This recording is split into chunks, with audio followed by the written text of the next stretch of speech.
سبحانك لا علم لنا إلا ما علمتنا. أعزائي طلاب الصف الأول إعدادي، أهلا وسهلا بكم.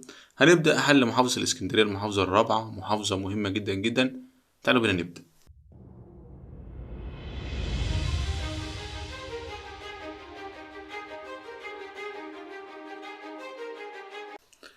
أول سؤال معانا بيقول لي س أس 2 في س أس 3، دي عبارة عن س وأنا في الضرب بجمع الأسس، يبقى 2 زائد 3 كام؟ 5. السؤال التاني بيقول لي إذا كان س أس سالب 1 بيساوي 2 فإن س أس سالب 1 ديت يعني عبارة عن 1 على س، يعني الواحد على س بيساوي كام؟ 2. السين ديت على تروح الناحية التانية فيه، يعني كده الواحد بيساوي 2 س، والاتنين دي فيه تروح على، يعني السين بنص، 1 على 2 يعني يبقى السين ب1 على 2 اللي هي نص، يبقى الإجابة رقم ك. طيب السؤال التالت بيقول لي 550,000 في الصورة القياسية. أنا هحط العلامة بين الخمسة والخمسة، يبقى 5.5 مضروبة في 10 أس كام؟ هعد دول 1 2 3 4 5 في أس 5، 5.5 في 10 أس 5. السؤال الرابع بيقول لي مجموع الاحتمالات لكل النواتج الممكنة لتجربة عشوائية. مجموعهم كلك بواحد، مجموع الاحتمالات كلها هيكون بواحد. السؤال الخامس بيقول لي إذا كان 2 س بيساوي 6 فإن 5 س. هو الاتنين في كام يدينا 6؟ الاتنين في 3، يعني السين ب3، يبقى 3 في 5 ب15، يبقى الإجابة 15. السؤال السادس بيقول لي درجة الحد الجبري ده اهو من الدرجة الكام؟ طبعا أنا هجمع الأسس، يبقى 2 و2 4، يبقى من الدرجة الرابعة. السؤال التاني بيقول لي أكمل ما يأتي المعكوس الضربي للعدد سالب 3 على 2. طبعا هنشقلبه، يبقى سالب 2 على 3 أو 2 على سالب 3 هي. طيب السؤال التاني بيقول لي إذا كان احتمال نجاح طالب هو 8/10، يبقى احتمال رسوبه 2/10، يعني بكملهم الواحد صحيح. ممكن تقول 1 ناقص 8/10 هيديك 2/10. أما بالنسبة للسؤال التالت فالجذر التربيعي هيشيل التربيع، هيتفضل معاك 5/6.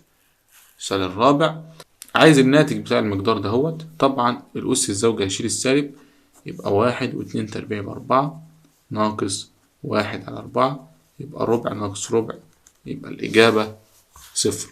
السؤال الخامس بيقول لي احتمال الحدث المؤكد بكام؟ طبعا الحدث المؤكد ب1 والحدث المستحيل ب0.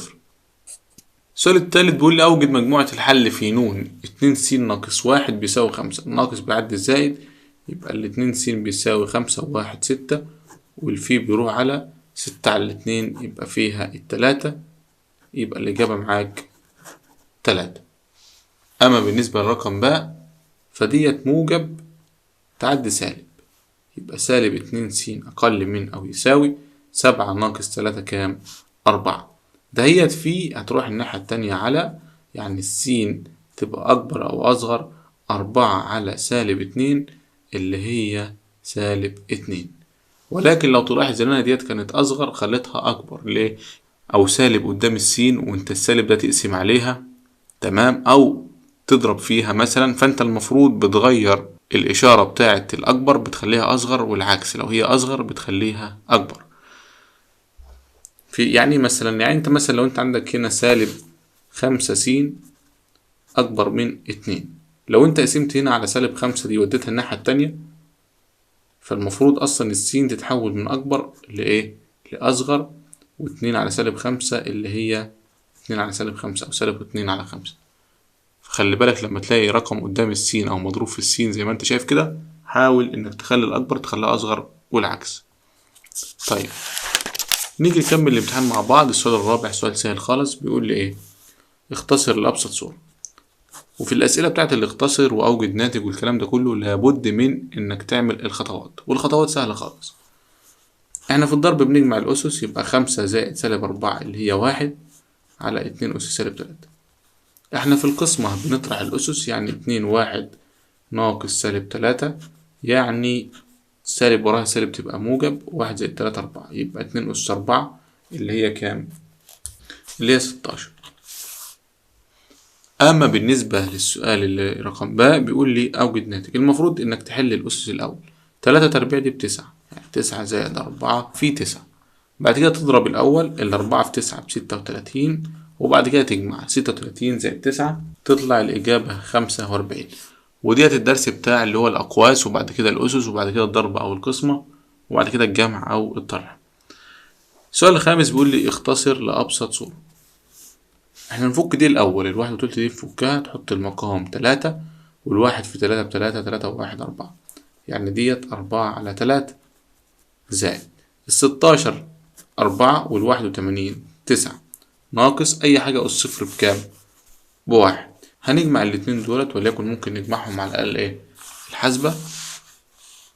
4 على 3 زائد 4 على 9 طلعت 16 على 9، هننقص منها واحد بالمرة هتطلع 7 على 9، يبقى الناتج الأخير 7 على 9. ولازم برضو تتأكد من الحل بتاعك بالآلة الحاسبة من البداية خالص، تكتب ده كله على الآلة الحاسبة. طب هينكتب ازاي على الآلة الحاسبة؟ بص يا سيدي، هتجيب الآلة الحاسبة بتاعتك وتبدأ تكتب 1 وتلت، لازم تعمل الشيفت والكسر وتكتب 1 وتلت زائد جذر 16 على 81 ناقص، لازم اطلع برا، ناقص، هتطلع 7 على 9 زي ما احنا حلينها، يبقى احنا كده حلينا صح 100%. سؤال الرقم بقى، وده أسهل سؤال في الامتحان، بيقولك صندوق يحتوي على 4 كرات بيضاء، 5 حمراء، 6 زرقاء. أول حاجة عايز فضاء العينة. فضاء العينة هي مجموعة النواتج الممكنة اللي عندك دول 4 و5 9 و6 15، يبقى فضاء العينة عندك 15. هنا بيقولك احتمال أن تكون الكرة المسحوبة حمراء. انت عندك كم كرة حمراء؟ 5 على المجموع كله 15، ممكن تبسطها تبقى 1 على 3. احتمال أن تكون الكرة المسحوبة ليست بيضاء. ليست بيضاء يبقى أنت تلغي البيضاء وتجمع الاتنين اللي فاضلين، 5 و6 11، يبقى 11 على 15. احتمال أن تكون الكرة المسحوبة سوداء، وأنت طبعا مفيش عندك سوداء، يبقى 0 على 15 يعني 0.